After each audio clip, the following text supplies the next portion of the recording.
entre otros, los comerciantes, los yanaconas, todos ellos lucharon por la conquista de las 8 horas. Y en el mundo, como que los trabajadores no hemos aportado a la humanidad. Aquí en la Segunda Guerra Mundial nomás, desde 1945 para adelante, si no hubiese sido por los trabajadores, ¿qué hubiese sido de la humanidad?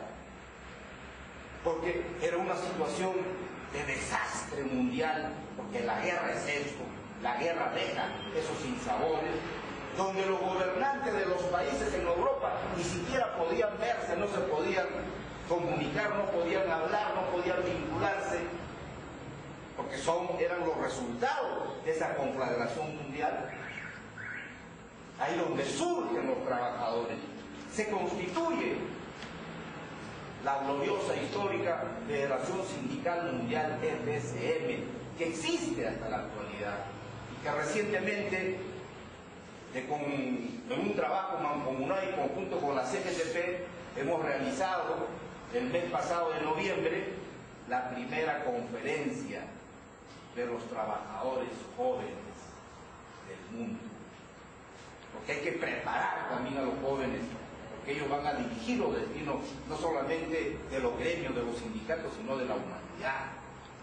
Entonces, en 1945 los trabajadores organizados en la Federación Sindical Mundial levantan las grandes banderas, entre ellos la bandera de la paz, la bandera de la libertad, la bandera del bienestar, la bandera del trabajo social, de la seguridad social, etcétera, etcétera. Entonces, ¿cómo que nosotros, los trabajadores, no hemos aportado a la humanidad? Eso es mentira. Ustedes han escuchado hablar, por ejemplo, de los convenios internacionales de la OIT, convenio 87, 98, 151, etcétera, etcétera, que legisla justamente sobre la libertad sindical, entre ellos sobre la negociación colectiva. ¿Cómo se consiguió eso? Por una obra caritativa de los gobernantes del mundo. De ninguna manera. Fue la lucha de los trabajadores, donde han habido muertos, encarcelados, han habido persecuciones, etcétera, etcétera.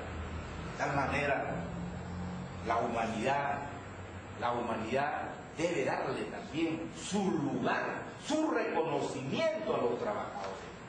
Pero desafortunadamente nuestros enemigos de clase nos ignoran, obvian eso. Los trabajadores hemos aportado, hemos contribuido con el avance de la humanidad. Somos una carga y un obstáculo para el desarrollo. Cuando un trabajador o su organización, el pueblo se levanta, recientemente, por ejemplo, el de Espinar, el de Andahuaylas, el de Apurímac, etcétera, etcétera, ¿no? Ante la indiferencia del gobierno, toman las carreteras. ¿Cómo se le trata desde el gobierno central?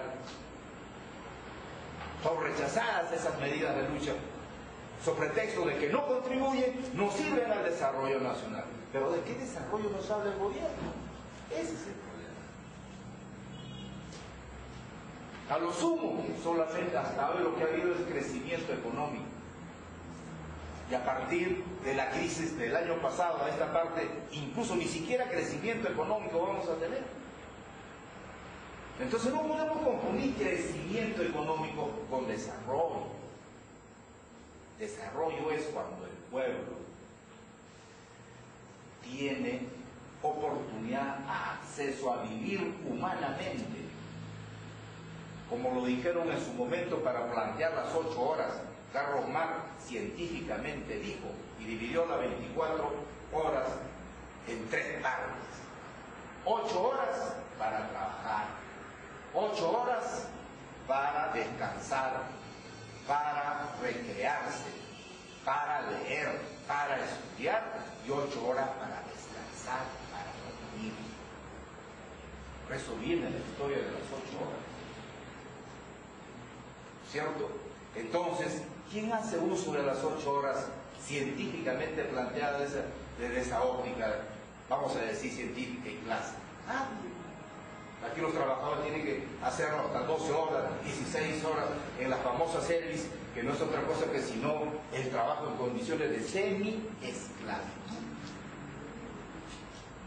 Entonces, aquí en nuestro país, y casi en la mayoría del mundo, no hay un desarrollo humano. Es cuando uno tiene acceso a una educación gratuita de calidad, acceso a una salud gratuita de calidad, oportunidades iguales. Por eso se habla de equidad, se habla de pertenencia. ¿Me explico mejor? No podemos hablar de buena educación cuando en lugares en nuestro país hay comunidades que solamente hablan en quechua y ahí llega un maestro o una maestra que solamente habla en castellano. Ahí no hay pertenencia. Porque esos hijos de esa comunidad quieren escuchar a su maestra en su idioma, que es el quechua, obviamente.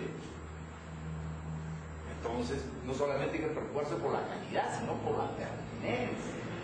Entonces, siempre a nosotros, cuando hacemos nuestras protestas, nos condenan, nos critican, manifestando que somos obstáculos del desarrollo.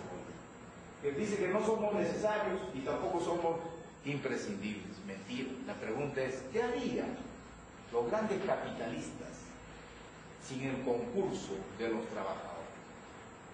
No acrecentarían sus capitales y sus ganancias, porque el trabajador es el que produce la ganancia, genera el dinero, y desgraciadamente ellos cuantiplican y decuplican sus ganancias, incluso echando mano a la plusvalía. ¿Y qué es la plusvalía? Es el robo que le hacen a los trabajadores al no pagarle verdaderamente su trabajo. Si un trabajador trabaja 8 horas, solamente su salario corresponde a 4. Y las 4 horas restantes es la plusvalía que acrecienta el capital del capitalista. Entonces, esa tesis, esa idea de que somos imprescindibles, de que no somos necesarios, es falsa. Somos pedigüeños, revoltosos y terroristas. Esa es la opinión de los gobiernos de turno, de la clase pudiente, de los dueños de la fábrica. Que los trabajadores del sindicato solamente sirven para pedir. Qué buena gracia, qué cosa quieren. Que vivamos en condiciones infrahumanas. Si hicimos nuestra labor, lo que exigimos es que verdaderamente nos reconozcan nuestros derechos. Evitemos la plusvalía, la injusticia. Eso es lo que queremos. Pero el calificativo que nos dan, revoltosos, terroristas. Por eso Alan García dice permanentemente, cuando convocamos a una movilización, a una protesta nacional, no, los dirigentes de la CGTP están conspirando porque tienen vinculaciones con Hugo Chávez y con Evo Morales y quieren traerse abajo este gobierno. Y aquí entonces el país está polarizado entre quienes defendemos, dice la democracia, y quienes son terroristas, es decir, nosotros los trabajadores, por defender, por criticar este perverso modelo, ya hemos motejado, quedamos motejados, calificados como terroristas. Nosotros sabemos perfectamente qué cosa significa terrorismo. ¿Es cierto? Nosotros no somos terroristas, pero a ese extremo se nos ha llevado. ¿Qué más? No tenemos alternativas ni propuestas programáticas. Mentira.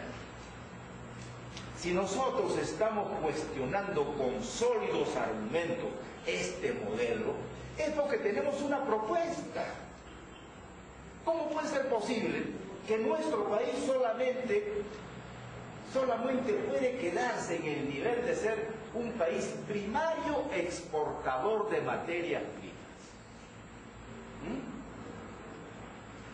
O sea que no podemos aspirar a ser un país distinto. Sin embargo, por ejemplo, Alan García, en esta contienda de intereses con su similar, con su par, Bachelet de Chile, dice: Bachelet está celosa, envidiosa, porque nosotros estamos creciendo, somos diferentes a Chile. Mentira. Yo no soy pro-chileno, tampoco soy anti-chileno, yo no tengo prejuicio, yo soy internacionalista, y así debemos ser todos los trabajadores, solidarios de todos nosotros. A nosotros nos han hecho pelear esos capitales foráneos Antes el capital inglés, hoy el capital norteamericano. Y nosotros, gobernantes como tontos útiles, se enfrentan entre ellos. Entre nosotros debe haber una vinculación de solidaridad, de hermandad, etc.